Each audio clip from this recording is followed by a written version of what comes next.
यहाँ पर देखें,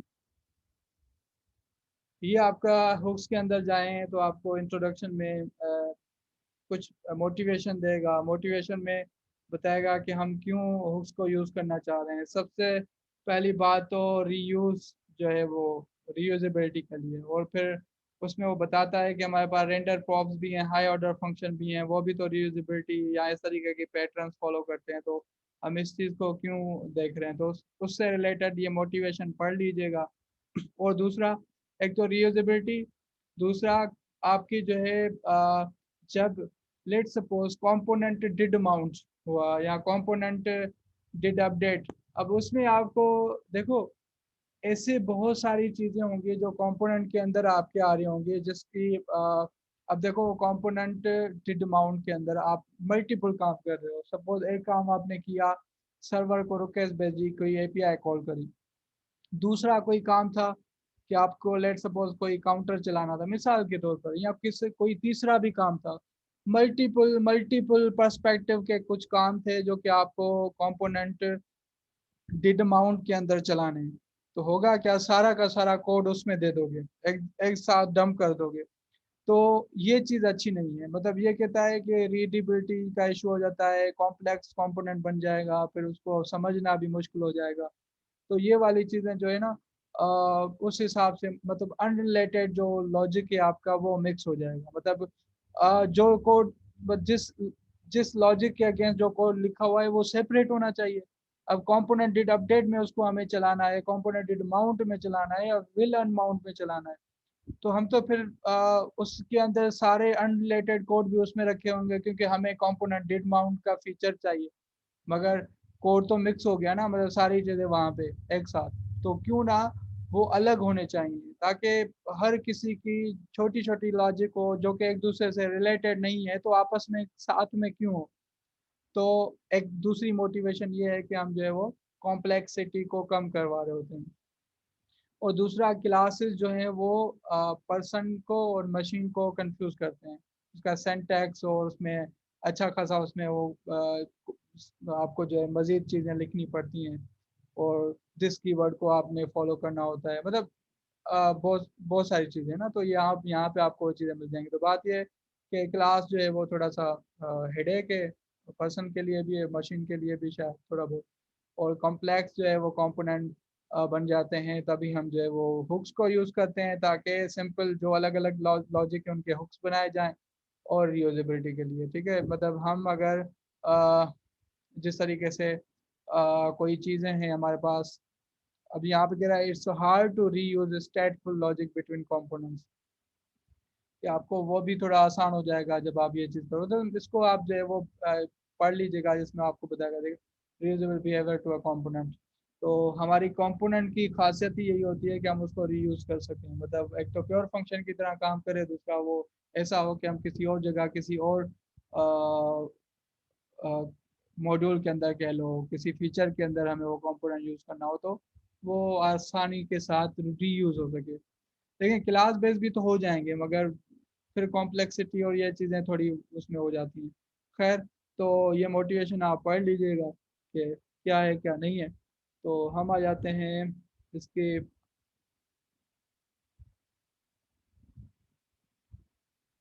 क्या नाम है, सबसे पहले दो हम बल्कि दो हुक्स कर लेते हैं ना, कि एक हमारे पास है स्टेट हुक और दूसरा है हमारे पास इफेक्ट हुक। अब स्टेट हुक क्यों यूज़ करते हैं भाई? स्टेट हुक हम यूज़ करते हैं स्टेट को मेंटेन करने के लिए। अब स्टेट को मेंटेन करने के लिए हम स्टेट यूज़ कर रहे थे क्लास बेस्ड कंपोनेंट के अंदर। जब हम फंक्शन बेस्ड कंपोनेंट की बात करेंगे तो उसके अंदर फिर हम स्टेट हुक को यूज़ करेंगे। ठीक है भाई। तो यहाँ पर अगर हम क्या है कोड की तरफ चलें, सबसे पहले तो भाई क्या नाम है कि लेट सपोज आपको कहते हैं ना कि देखो दो चीज़ें हैं, एक तो स्टेट को यूज़ करना हो, और दूसरा आपको लाइफ साइकिल मेथड्स को विदाउट क्लासेस। देखो क्लासेस के अंदर तो स्टेट भी आ जाती है, क्लासेस के अंदर तो आपके लाइफ साइकिल मेथड्स भी आते हैं, मगर अब कहते हैं हम अभी फंक्शन बेस्ड कंपोनेंट को डील कर रहे हैं। अब फंक्शन बेस्ड कंपोनेंट है, उसके अंदर हम किस तरीके से लाइफ साइकिल मेथड्स को यूज करें, किस तरीके से स्टेट को यूज करें। अब लाइफ साइकिल मेथड कौन से थे, component did mount, did update या विल अनमाउंट, इस तरीके से ना। तो ये function call life cycle methods कहलाते हैं ना। तो इन मेथड्स को फंक्शन बेस्ड कंपोनेंट के अंदर कैसे यूज किया जाए, तो इन्होंने कहा इसको, इसके थ्रू मतलब आप ऐसा करो, हुक्स को यूज कर लो। हुक्स हमने, देखो सिर्फ ये नहीं है, हुक्स अपने भी बना सकते हो, ठीक है। तो हम ये कह रहे हैं कि इन्होंने कहा कि आप उसका हुक्स का फायदा लेते हुए आप लाइफ साइकिल मेथड्स के साथ डील कर सकते हो, स्टेट के साथ डील करते हो। तो इसको कहते हैं हुक इनटू अ स्टेट या hook into a life cycle method. इसका मतलब है कि अपने फंक्शन बेस्ड कंपोनेंट के अंदर, मतलब without using classes, function based component के अंदर कैसे आप जो है स्टेट के साथ, लाइफ साइकिल मेथड के साथ कनेक्ट हो सकते हैं, ठीक है। हुक इनटू मींस कनेक्ट हो जाना ना। तो स्टेट के साथ या लाइफ साइकिल मेथड्स के साथ with in a function based component, मतलब आप क्लास यूज ना भी करो तो आप जो है स्टेट का, लाइफ साइकिल मेथड्स का फायदा उठा सकते हो। तो ये बेसिकली हुक्स आपको ये फीचर प्रोवाइड कर रहे होते हैं। और इससे जो है हमें ये फायदा होता है कि रीडेबिलिटी भी बढ़ जाती है जब आप जो है, और कंपोनेंट्स को आराम से आप ऑर्गेनाइज कर सकते हो। तो ये वाली चीज़ें फायदा देती हैं। खैर, तो अच्छा, अब हम आ जाते हैं कि किस तरीके से स्टेट को मेंटेन हम कर सकते हैं, मतलब यहाँ पर ना। तो स्टेट को मेंटेन करने के लिए हम एक काम करते हैं। अगर यही एग्जांपल, इसको अगर हम,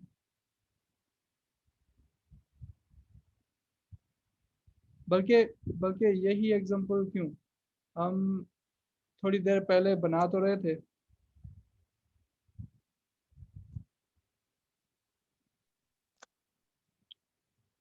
अ, थोड़ी देर पहले सर काउंटर बनाया था, हाँ जी जी। सर अगर आप कोई न्यू एग्जांपल या फिर क्लियर करके करें, क्योंकि यहाँ पे चीजें मिक्सअप हो रही हैं बहुत। लाइक, मतलब मैं ये कह रहा हूँ कि आप सेम ही एग्जांपल को यूज करें ना, सेम कोड में अल्टर करके बुक्स की एग्जांपल को। नहीं तो मैं कह रहा हूँ जो चीज़ मैंने मतलब कोई और एग्जांपल करवाऊँ।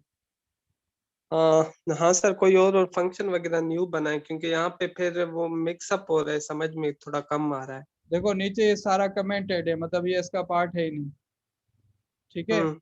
और ऊपर जो है ठीक हमारे है सर। पास ये वाली चीज़ भी हम चेंज कर लेते हैं। हम कहते हैं लेट सपोज मैं इसका नाम रखता हूँ डायरेक्टर्स, ठीक है। और इसको भी फिलहाल मैं हटा देता हूँ। हम एक काम करते हैं, इसको मैं कर देता हूँ। अब डायरेक्टर्स के नाम से एक कंपोनेंट बना रहे हैं। मैंने लास्ट टाइम आपको जब प्रोमिस करवाए थे उसमें डायरेक्टर की एपीआई को कॉल किया था।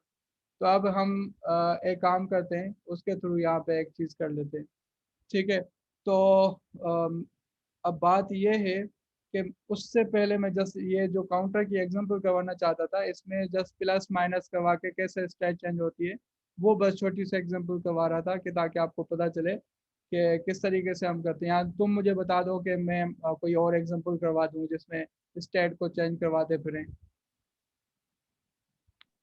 बस ठीक है सर, भले इसी को ही कंटिन्यू करें। क्योंकि बिल्कुल सिंपल वाले एग्जांपल यहाँ मुझे बताएं, क्योंकि उसमें हम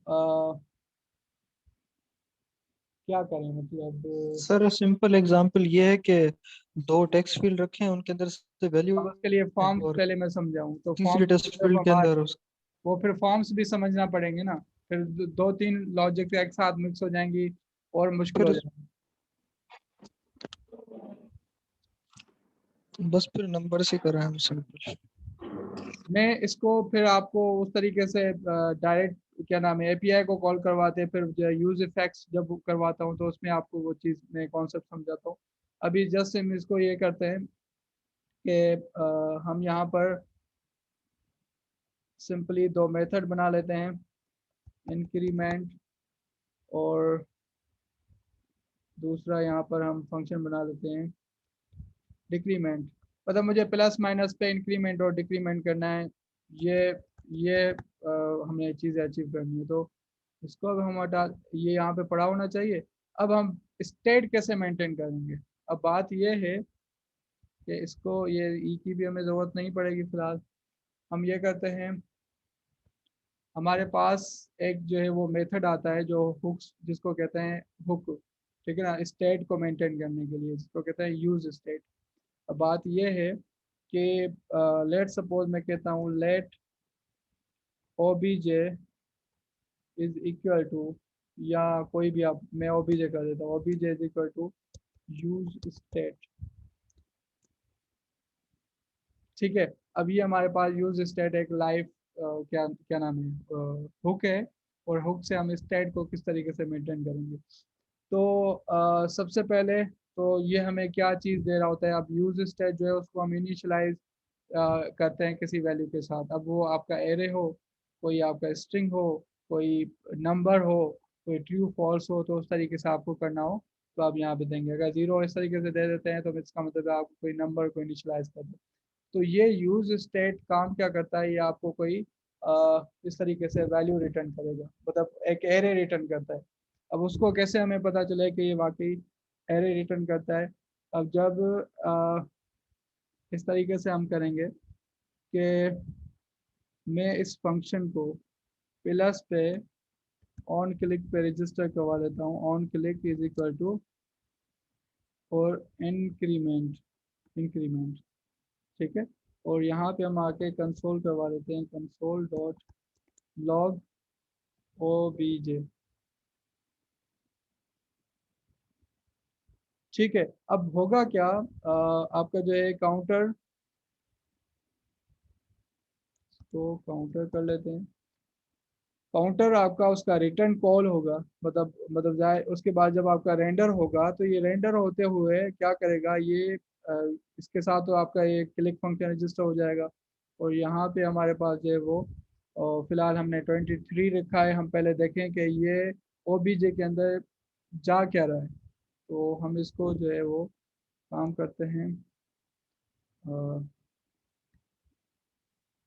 फिर मैंने क्रोम बंद कर दिया।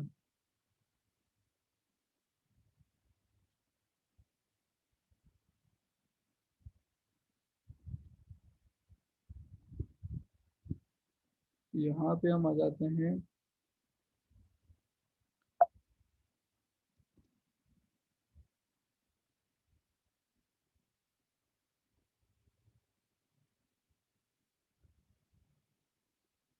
क्यों नहीं चल रहा रेंडर काउंटर? सर ये ऊपर पोस्ट 3 पोर्ट नंबर 300 लिखा हुआ है। ठीक है, थैंक यू।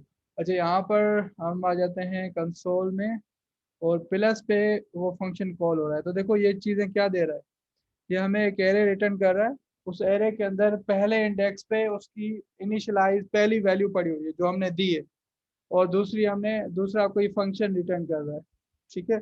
अब ये बात ये है कि अगर हम मतलब ये हमारे पास जीरो इनिशियल वैल्यू है, मैं जो भी वैल्यू दूंगा तो वो वाली ये अपने पास जो है वो आपको यहाँ पे दिखा देगा। अगर आप देखें, अगर हम विजुअल कोड की तरफ जाएं, यहाँ पे मैं इसको स्टेट नहीं देता हूँ तो ये हमें नल दे देगा। यहाँ पे आ जाएं, रिफ्रेश करते हैं, तो इसको क्लिक करते हैं प्लस को, देखो इसने अनडिफाइंड, मतलब सॉरी अनडिफाइंड दे दिया कि वो वैल्यू हमने बताई नहीं ना, अनडिफाइंड। तो ये हमें दे क्या रहा है, ज़ीरो, मतलब ये अनडिफाइंड, और ये फंक्शन एक एरे दे रहा है। इसका मतलब है कि हम इस चीज़ को इस तरीके से डील कर सकते हैं। अब देखो यहाँ पर अगर मुझे नंबर ये शो करवाना हो, लेट सपोज यहाँ पे मैंने इसको स्टेट दी 21, और मुझे यहाँ पे प्रिंट करवानी है, तो मैं किस तरीके से करूँगा, मुझे अगर कोई बताए तो।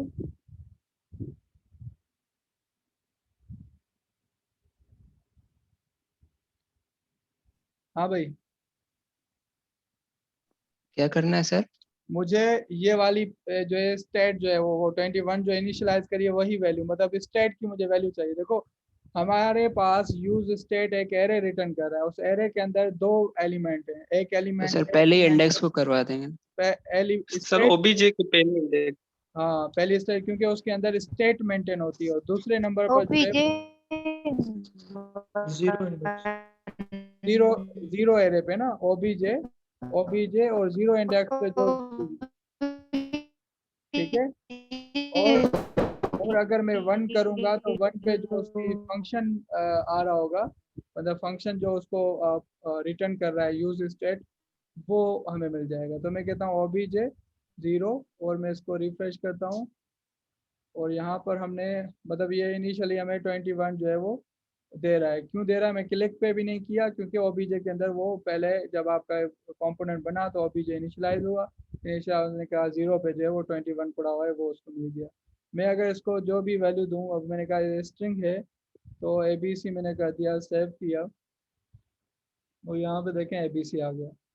इसका मतलब है हम यहाँ पर एक और काम कर सकते हैं।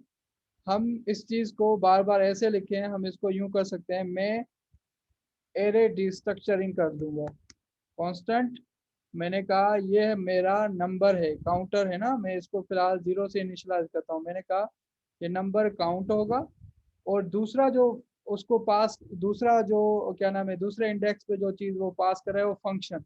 और वो फंक्शन क्या होता है, वो फंक्शन स्टेट को सेट करवाने के लिए फंक्शन जो है पास होता है। अब उसका हम ज़्यादातर यूं करते हैं, जैसे काउंट लिखा तो यहाँ पे उसका नाम लिखेंगे set state. Set count, set state नहीं, सेट स्टेट नहीं, सही सर, सही सर। जो आपका ओके सर। नाम होगा ना, वही आप यहाँ पे उसका नाम लिखेंगे, सेट और फिर उसका नाम लिखें। तो इस तरीके से हमने कहा काउंट ओके तो सर। काउंट, ठीक है। अब यहाँ पर होगा क्या, अब हम इस सेट स्टेट को यूज करते हुए, सेट काउंट को यूज करते हुए हम उसकी स्टेट चेंज कर रहे होंगे। अब कैसे, हमने कहा कि मुझे लेट सपोज स्टेट सेट करवानी है काउंट की, तो मैं किस तरीके से करूं कि सेट काउंट को यूज़ कर लूँगा और फिर उससे करवा लूँगा। अब बात यह है कि मैंने कहा अगर इंक्रीमेंट के अंदर मुझे सेट काउंट करना है, तो मैं यहाँ पर सेट काउंट को कॉल कर लूँ, और इसको मैं देखो वैल्यू दे दूँ काउंट +1, तो ये काउंट की वैल्यू लेकर वो उस तरीके से कर देगा।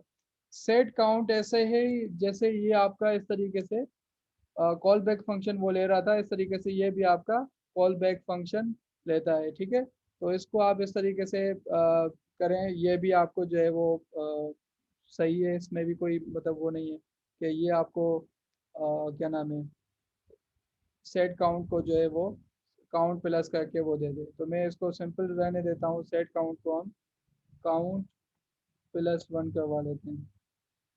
यहाँ तक सही है।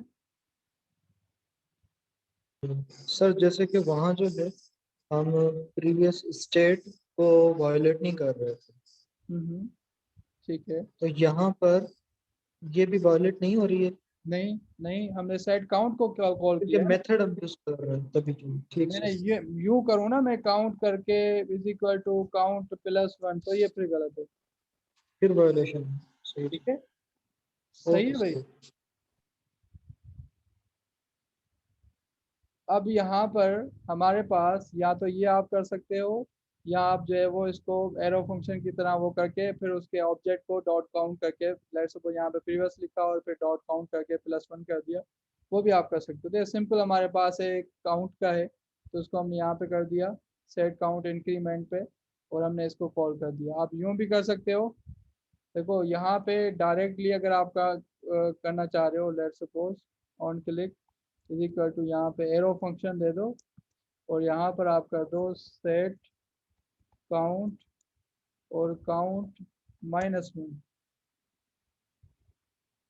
अब इससे होगा क्या, देखो इससे एक इस ओबीजे को हटा देते हैं हम, यहाँ पे हम क्या करेंगे, काउंट दे देंगे।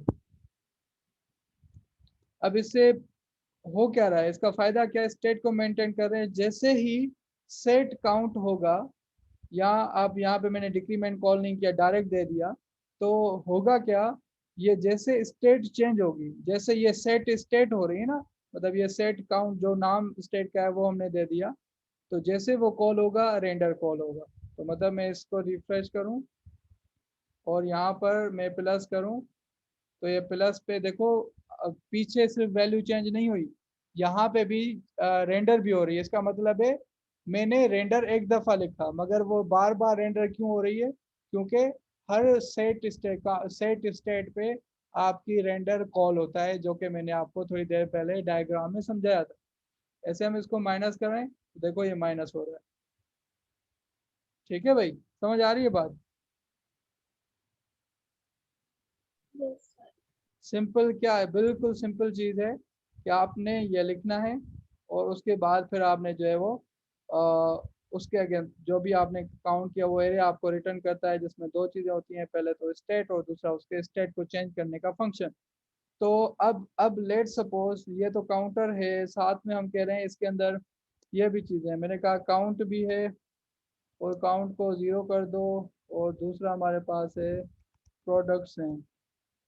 ठीक है, और प्रोडक्ट्स का हमारे पास एरे है ABC, और ये XYZ। ठीक है, तो अब इस तरीके से हमारे पास ये प्रोडक्ट्स हैं, और प्रोडक्ट्स के अंदर कभी भी ये कहते हैं इस तरीके से करोगे तो कॉम्प्लेक्सिटी बढ़ जाएगी, मतलब इस तरीके से ना किया करो। फिर आपका इसको आप कोई और नाम दे दो, लेट सपोज मैंने कहा लेट सपोज OBJ, और उसको कहा सेट OBJ। ये कहते हैं जितने कॉम्प्लेक्सिटी को कम करना है, हर चीज़ के लिए अलग से आप जो है वो यूज स्टेट को यूज़ कर लिया करो। अब इसमें ये इस तरीके से हो जाएगा। फिर मतलब अगर आपको वो वाली चीज़ें करनी हो, मैंने कहा let suppose previous obj.count sir. States, और तो इस तरीके से इसको हमने यहाँ पर किया, रिटर्न करवा दो प्रीवियस स्टेट, क्या नाम है, ऑब्जेक्ट रिटर्न करवा दो प्रीवियस स्टेट डॉट प्रोडक्ट्स जो है उसके साथ फिर ये ऐसा करो कि यहाँ पे ऐसे क्यों कर रहा है, प्रीवियस स्टेट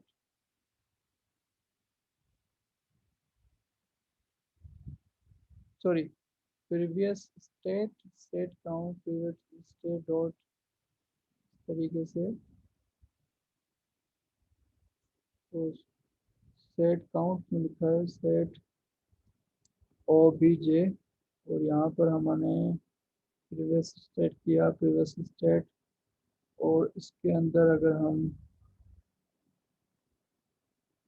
इसको तो प्रीवियस नहीं करेंगे, इसको हम करेंगे प्रोडक्ट, और यहाँ पर प्रीवियस स्टेट डॉट प्रोडक्ट्स, तो इसके अंदर हो जाए और इसके अंदर एक आइटम ऐड हो जाए। हमेशा हम कहते हैं कांस्टेंट कोई Z ऐड हो जाए, लेट्स सपोज। तो अब इस तरीके से बात यह है कि अगर आपको फिर वो करना हो, लेट्स सपोज काउंटर भी करना हो, तो मज़े की बात तो ये होती है कि आप इस तरीके की चीज़ करते हो तो अगर एक चीज़ अपडेट करते हो तो दूसरी चीज़ उसके साथ मर्ज हो जाती है। अगर काउंट आप अपडेट करने +1 करते जाएं, ये कभी भी चेंज नहीं होगा ना, अगर इसको जब तक आप चेंज ना करवाएं। तो देखो इस तरीके से फिर आपको ये लिखना पड़ेगा, अगर उसके अंदर एक कोई और प्रॉपर्टी हो, और यहाँ पर आप करोगे प्रीवियस स्टेट डॉट काउंट +1। ठीक है, इस तरीके से आप चीज़ें करते फिरोगे। और अब बात यह है कि count is not defined, count कहाँ से आ गया, इसको कौन सा काउंट कहाँ पे हमने किया, यहाँ पे। ये अब हमें OBJ डॉट काउंट, और ये हमारे पास सेट काउंट तो हमें इस तरीके से यूज़ ही नहीं करना है, क्योंकि हम इंक्रीमेंट डिक्रीमेंट को यूज़ कर रहे होंगे। ये हमारे पास है इंक्रीमेंट करते हुए, अब कहीं पे तो यूज़ नहीं हो रहा।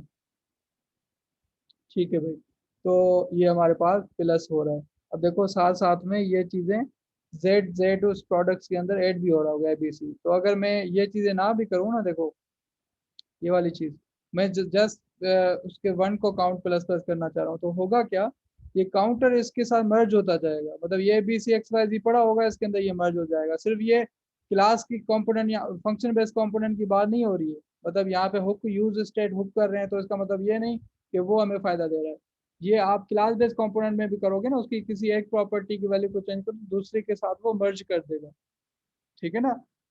तो हमने इस तरीके से, अच्छा यहाँ पर ये कहता है कि ये वाली चीज़ें ना करो, हो तो जाएंगी मगर इससे कॉम्प्लेक्सिटी बढ़ जाएगी, तो लिहाजा आप इस तरीके से करो कि जैसे हमारे पास काउंट +1 +2 इस तरीके काउंटर था, हम इस तरीके से काउंट के लिए आप एक अलग से ऑब्जेक्ट बना दो, मतलब वो सॉरी स्टेट मेंटेन करो।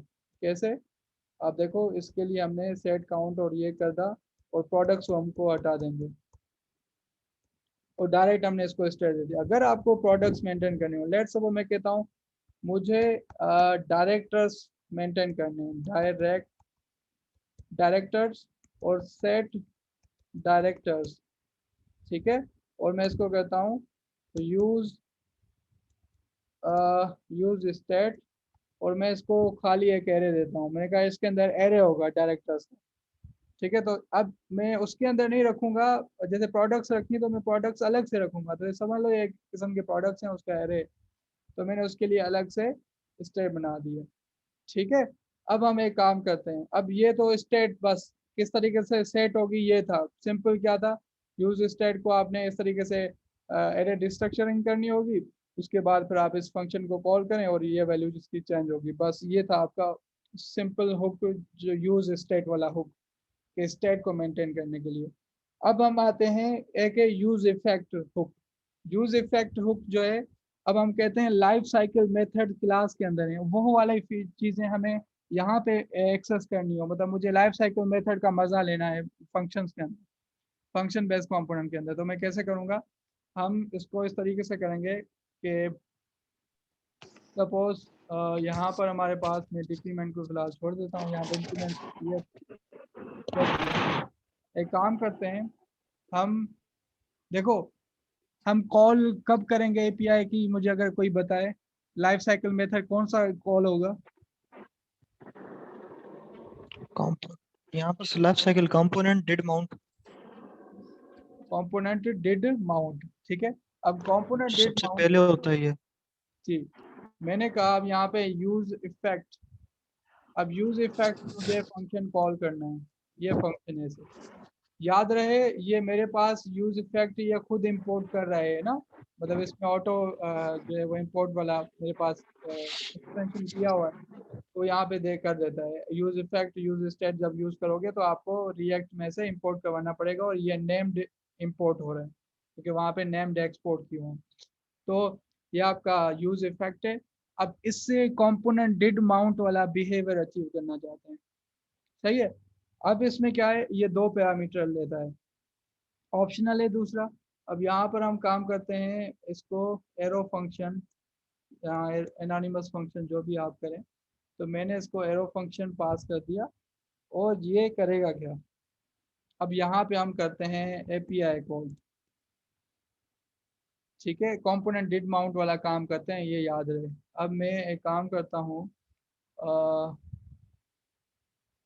तो यूआरएल जो है डायरेक्टर्स वाली वो मैंने कॉपी कर ली, फैच फंक्शन कॉल कर लिया, डॉट मैंने डॉट देन कॉल किया, मैंने कहा रेस्पॉन्स आए उसको रेस्पॉन्स डॉट जेसॉन में कर दो, मतलब पार्स कर दो, देन हम इसको क्या करें, रिजल्ट को हम क्या करवाएं बताओ, यहाँ पे क्या करना चाहिए मुझे,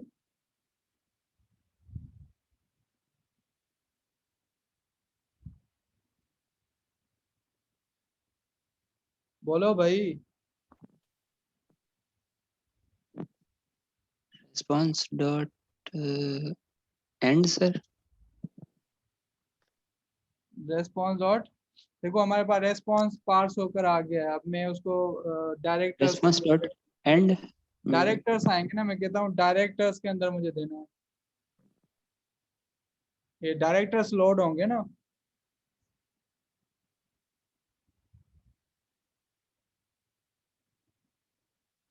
बोलो भाई। सर देखो ये set directors सिंपल है, सर मैं ये कह रहा हूँ इतनी डायरेक्टर देर की से डेटा कि लाएगा, अगर हम इस चीज सेट को, डायरेक्टर्स मेथड कॉल करेंगे सर, जी मैं Set यहाँ पे directors. कॉपी करूँ, यहाँ पे आ जाऊँ तो ये देखो क्या देता है मुझे रिटर्न, क्या करेगा ये वाला एरे रिटर्न करेगा ऑब्जेक्ट्स का जिसके अंदर आईडी और नेम पड़ा हुआ है। तो मुझे वो यहाँ पे आ गया है पार्स होकर, तो मैं यहाँ पे क्या करूँगा, मैं सेट डायरेक्टर्स के अंदर रख दूंगा। सेट डायरेक्टर्स को वही कॉल तो मैं कर कह रहा दूंगा। हूँ सर, इतनी देर से सर आप सुन नहीं रहे हैं। तो आपने अभी कहा ना, इतनी देर से पूछ तो रहा था मैं। ओह, सर माइक म्यूट था शायद। अच्छा तो ऐसा ही होगा। सही है सर। अभी ठीक है सर भाई। इसको प्रिंट भी करवाना है। जी बिल्कुल करवाना है। अब हम काम करते हैं, यहाँ पे एक लिस्ट बना लेते हैं यूएल, और इसके अंदर हमें एक लिस्ट प्रिंट करवा देंगे। तो मैं यहाँ पे कहता हूँ लिस्ट, ठीक है। अब लिस्ट जो है वो रिटर्न से पहले हम एक काम करते हैं, मैं करता हूँ लिस्ट इज इक्वल टू, अब क्या करें हम डायरेक्टर्स को कॉल करेंगे। डायरेक्टर्स के अंदर हमारे पास वो साइड लिस्ट पड़ी होगी, मैप करवाएंगे, डॉट मैप, मैप और और जो कि रिटर्न कर देगा डायरेक्टर को। ये हमें क्या करेगा, li हमें जो है वो रिटर्न करवा देगा li, और li के अंदर हमारे पास क्या होगा, आइटम डॉट नेम। सही है भाई। तो ये लिस्ट में अंदर जब आ जाएगा तो मतलब सबसे सही पहले है सर। आपका रेंडर चलेगा, रेंडर होने के बाद आपका यूज इफेक्ट चलेगा, ठीक है। और यूज इफेक्ट आपका जब चलेगा मतलब उसके बाद तो आपका जो है वो ये एपीआई कॉल होगी, एपीआई कॉल होके फिर लिस्ट के अंदर वो जो है वो डिटेक्ट कर लेगा कि चेंज हुई है, तो लिस्ट जो है वो रेंडर जो है वो दोबारा वो रेंडर चल जाएगा, तो लिस्ट के अंदर वो चीज़ आ जाएगी। ठीक है भाई। तो अब बात ये है कि मैं एक और काम, चलो इसको हम जो है वो एक दफ़ा चला देते हैं, तो रिफ्रेश कर लेते हैं। देखो हमारे पास ये आ गए, है ना। Sir ji sir if you don't mind sir, आज के लिए इतना काफी है, क्योंकि सर टाइम हो चुका है। और कल सर वो सर अजमल कह रहे थे कि वो जो है ना सर मुश्तबा जो है सेशन लेंगे। आपकी बात हुई है उनसे इस हवाले से? नहीं नहीं। क्योंकि सर फिर आप ये था कि 2:15 पर जो है वो सेशन स्टार्ट होगा, और जैसा टाइम